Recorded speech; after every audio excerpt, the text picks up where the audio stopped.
The fifth caution of the race is out. The pits are closed. That red flag with the yellow cross indicates the pits are closed. It's Greg Ray once again. He's hit the wall again out in turn number 2 again. And here's a replay of what happened with Greg.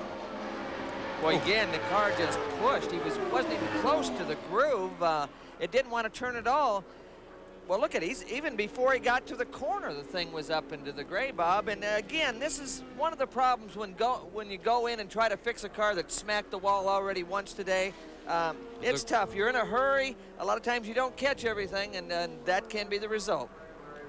It looked to me that coming out of turn 1, the car never wanted to turn anymore for turn 2. I don't think they really fixed the car for him. I don't think it even turned. Yeah, they didn't catch all the problems they had. He was lucky to not go in and head on. Now the pits are open, and here they come. Montoya, Lazier, Ward, Salazar, and Vassar are your top 5. And here they come toward their respective pit boxes. Okay, just past Jimmy's guys. Just past Jimmy's guys. Slow down, slow down, slow down. Slow down, slow down. That is Chip Ganassi talking to Juan Montoya as he comes to pit road. They asked him if he wanted any changes. He said no. Tires are on. You ready? Set. Go, go, go, go, go. Okay, you're 8.3 seconds, guys. I'll tell you what, Team Ganassi has been outstanding on every pit stop today. That could be the difference, as you and Tom, Ari Lyondike, alluded to at the top of the show. The pit stops and the strategy, you got to get in quick and get out. You know what's really amazing, Jack, is the fact that yesterday at Nazareth, the crew wasn't that good in the pits. He lost positions in the pits yesterday's race in Nazareth, and today they've just been outstanding. And Montoya leads under caution here at Indy. And let's show you a race recap now. Juan Montoya has led for 119 laps.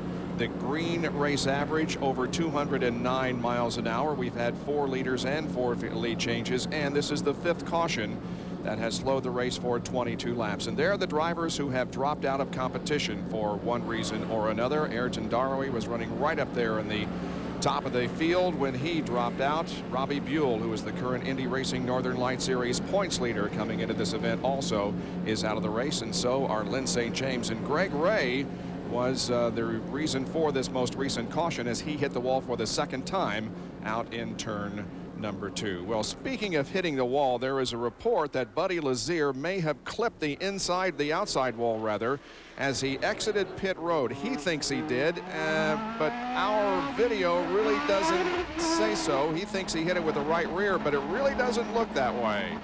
Well, you could hear the motor rev up a little bit, Bob, as he got back in the throttle, and he might have knocked the rear end loose a little bit, accelerating out of the pits.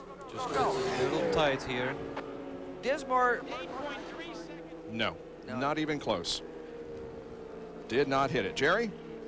Well, down on the Buddy Lazier pit with Dennis Lakava, chief mechanic. Dennis, we just showed a replay so that he did not touch the wall. I guess he thought he hit the wall exiting the pits, but that was very, very close. So he was concerned about maybe the right rear of the car. Yeah, he had radioed in and said that he thought he hit the wall. It gets very congested down there, and he was trying to get around somebody, and he radioed in and said he hit the wall. I'm glad for you to tell me that he didn't, because that's good news for us. So Buddy Lazier dodges a bullet. Jack Arute? Yeah, Jerry, it's about time to see just exactly what's going to happen on strategy for more pit stops. Chip Ganassi, one more stop for your crew? Yeah, it'll be one more stop, Jack. They need about 20 gallons. And how close will you go? Will you pit early or pit late? Jack, I can't tell you that. Vince? A.J. Foyt during that last pit stop for Jeff Ward was upset with the jackman Brett Barnhart. While the wing was being adjusted, the car was kept up on the jack until after the adjustment was made. A.J. felt as if the car could have been dropped off the jack. They could have saved some time getting out of the pit stop, because Juan Montoya's stops have been perfect. You got to take advantage of every second. Well, Foyt's drivers are doing well in 2nd, 4th, and Billy Bode in 17th position. Pace cars off the racetrack. There are a couple of lap cars ahead of the leader, Juan Montoya, including Robbie McGee there. Well, Bob, as you know, every once in a while, A.J. will wake up on the wrong side of the carburetor, so who knows what might happen here. Talking about Buddy Lazier, when he left the pits there's a pavement change, and right there it's a little bumpy, and the car jumped a little sideways on it, and I think that's when he thought that he might have just glanced against the wall. but no problem there. And Buddy was charging before that last yellow, so look for him on the move. And here's Jeff Ward challenging Montoya. Yeah, he's keeping up with Juan at least as the green flag comes out, and we are back to racing, but so is Buddy Lazier, and Lazier goes outside of Jeff Ward. And at the end of the straightaway, Buddy Lazier goes to second position, and now he sets his sights on the leader, Juan Montoya. Well, that was a great move, and if he had any concern about touching the wall, he didn't show it there, Bob. He was closer to that wall than he was to the pit wall before, so he's going to charge now because he has the leader in sight. Leslie Goodell is with Greg Ray. Well, the good news is Greg Ray is okay. The bad news is you're out of the race. Can you talk about what happened?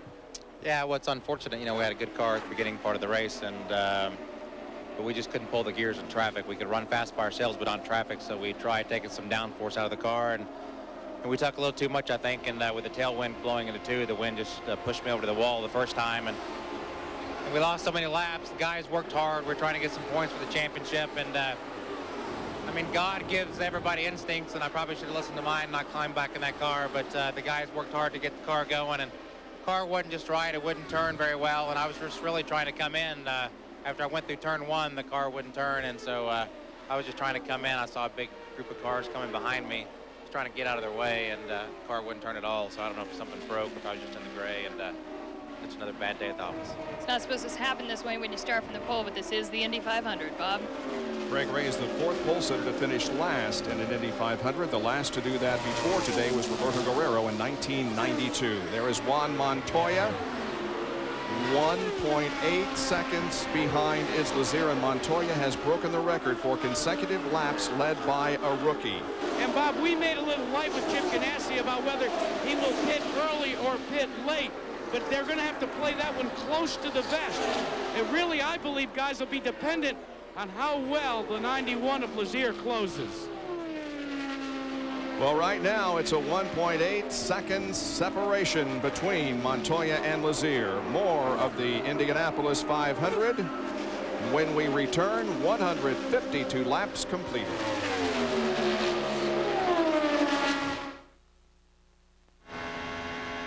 Welcome back to the Indianapolis 500. Bob Jenkins here in the broadcast booth with 156 laps completed. We're watching the battle here between Jimmy Vasser and Eddie Cheever for the 5th position. And there is Vasser in the red car and pursued closely. In fact, look at the Cheever run. He gets got a off the great corner. run off the corner, and he's going to dispose of Vasser down the front stretch. Yeah, Jimmy got a little bit held up by Scott Goodyear ahead of him. And Eddie just took it right away. Over here to the base. And a car in trouble. That is Sam Hornish. That's going to be a short yellow for us because he didn't really have that much of an impact. He just glazed the wall a little bit, grazed it. Well, Sam Hornish was having a good run in 19th position, 4 laps down, but it brings out our 6th caution of the day. It really doesn't look like the car's damaged all that much, but Hornish begins to unbuckle. Well, if you're enjoying what you're seeing here at the Indianapolis 500, this is part of the Indy Racing Northern Lights Series. Here is a replay of what happened as Hornish just got the car sideways, looks like. The back end stepped out on him a little bit. He's in some traffic, but Real really light contact. real fortunate he didn't hit any harder than that when you lose it coming off the corner. Sam Hornish, a rookie here at the Indianapolis 500. Here are the other races on the schedule. ESPN will have the June 10th race at Fort Worth. We'll be back at Pikes Peak, and also the late race at Fort Worth, Texas. Back in just a moment.